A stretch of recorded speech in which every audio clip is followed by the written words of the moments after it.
Indonesia adalah sebuah negara yang kini maju dan sukses. Namun di baliknya, Indonesia telah melampaui segala ancaman untuk memecah belah persatuannya. Salah satu dari ancaman tersebut ialah saat kemerdekaan Indonesia diancam oleh sekutu.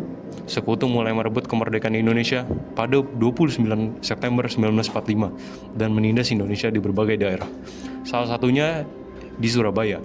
Namun, upaya dari sekutu tidak ada yang berhasil dan Indonesia berhasil mengusir kembali sekutu. Namun, di masa kini masih terdapat beberapa ancaman tersebut, meskipun tidak lagi dalam bentuk perang. Pada masa kemerdekaan, sekutu datang ke Indonesia dikarenakan kekalahan Jepang di Perang Dunia Kedua.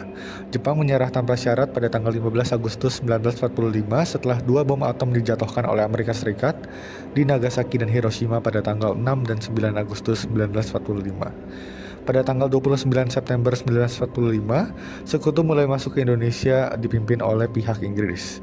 Awalnya mereka datang hanya untuk mengambil senjata tentara Jepang, menangkap tentara Jepang, dan membebaskan tentara sekutu yang tersisa di Indonesia. Namun konflik tidak dapat dihindari akibat adanya pihak Belanda yaitu Netherlands Indies Civil Administration atau NICA pada sekutu yang ingin mengambil kekuasaan kembali di Indonesia. Padahal pihak sekutu telah secara de facto mengakui kemerdekaan Indonesia. Belanda yang dipimpin oleh Brigadir Jenderal AWS Malibi pergi ke Surabaya, mendirikan pos militer dan mulai menyerang masyarakat Surabaya pada tanggal 27 Oktober 1945. Sekutu juga menyebar pamflet yang berisi perintah untuk menyerahkan seluruh persenjataan mereka pada sekutu. Oleh karena tindakan sekutu, rakyat Surabaya bertindak.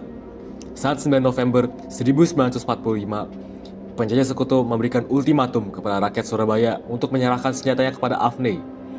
Namun rakyat Surabaya dengan tegas menolaknya, sebab mereka ingin memperjuangkan kemerdekaannya dan tidak menerima bahwa kemerdekaan tersebut direbut oleh sekutu. Penolakan tersebut melanjut menjadi sebuah peperangan pada 10 November 1945 di Surabaya, di mana rakyat Surabaya terus berperang karena pantang menyerah. Di dalam pertempuran tersebut juga muncul berbagai tokoh yang semakin mempeloporkan semangat rakyat Surabaya. Tokoh-tokoh seperti Bung Tomo dengan pidatonya yang membakar semangat lewat radio melalui BPRI, serta para pemimpin militer seperti Maijen Sungkono yang mengorganisir pasukan gerilya melalui BKR Surabaya, dan Mustopo yang memimpin penghadangan terhadap pasukan Inggris menjadi bukti nyata bahwa persatuan dan keberanian mampu mengalahkan segala ancaman. Selain itu, peran diplomasi juga tidak kalah penting, seperti yang dilakukan oleh HR Muhammad Mangun Diprojo sebagai wakil Indonesia dalam perundingan dengan Inggris, serta Doel Arnowo selaku ketua KNI Surabaya pada masa itu yang menjadi penghubung antara pemerintah RI dan sekutu. Para pemuda yang rela berkorban juga menunjukkan semangat pantang menyerah. Sejarah pertempuran Surabaya mengajarkan kita bahwa hanya dengan bersatu, Indonesia bisa tetap kuat menghadapi segala rintangan, baik di masa lalu, sekarang maupun yang akan datang. Pada 16 Agustus 2019, sebuah insiden baru yang kembali menguatkan isu perpecahan di tengah masyarakat. Berawal dari kesalahpahaman, sekelompok mahasiswa Papua di Surabaya dituduh merusak dan membuang bendera merah putih ke selokan. Tuduhan ini yang ternyata berdasarkan informasi keliru, memicu tindakan yang memperburuk suasana. Peristiwa ini terjadi di mana oknum aparat mendatangi asrama mahasiswa Papua di Jalan Kalasan nomor 10 Surabaya, Jawa Barat. Mereka merusak pagar dan mengeluarkan kata-kata rasis. Tindakan ini tidak hanya melukai individu, tetapi juga memperdalam luka kolektif di antara kelompok masyarakat. Insiden ini berdampak kepada ketegangan sosial, memperlebar jurang ketidakpercayaan, dan mengingatkan kita akan dampak buruk rasisme. Kesalahpahaman yang dipicu oleh informasi salah menjadi pemicu konflik. Namun akar permasalahannya adalah sikap prasangka dan diskriminasi yang masih mengakar. Lalu, apa yang bisa kita lakukan?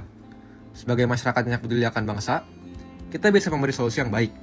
Tentunya, pemerintah mempunyai tanggung jawab yang besar. Edukasi harus ditinggikan, agar nilai toleransi, keberagaman, dan saling menghargai bisa diutamakan. Supaya kita paham bahwa perbedaan bukanlah suatu permasalahan. Jika ada konflik seperti itu, pemerintah harus tindak cepat dan profesional. Penegakan hukum harus ketat. Tindakan rasis harus segera ditangani.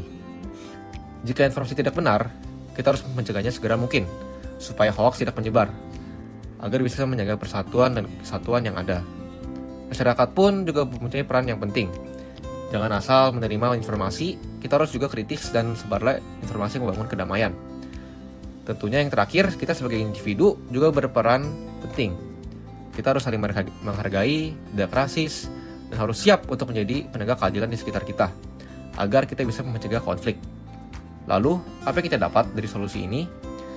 Jika pemerintah, masyarakat, dan juga individu bekerja sama, Indonesia dapat menjaga kesatuan dan konflik akan terhindar. Pertempuran Surabaya 10 November 1945 menunjukkan semangat rakyat melawan penjajah dan mempertahankan kemerdekaan, menjadi simbol keberanian dan persatuan. Kini ancaman tidak lagi bersifat militer, tetapi muncul dalam bentuk konflik sosial dan rasisme. Seperti kasus mahasiswa Papua di Surabaya pada tahun 2019, tantangan terhadap persatuan tetap nyata, sehingga semangat perjuangan masa lalu perlu diwujudkan melalui toleransi, keadilan sosial, dan penolakan terhadap diskriminasi demi menjaga keutuhan bangsa.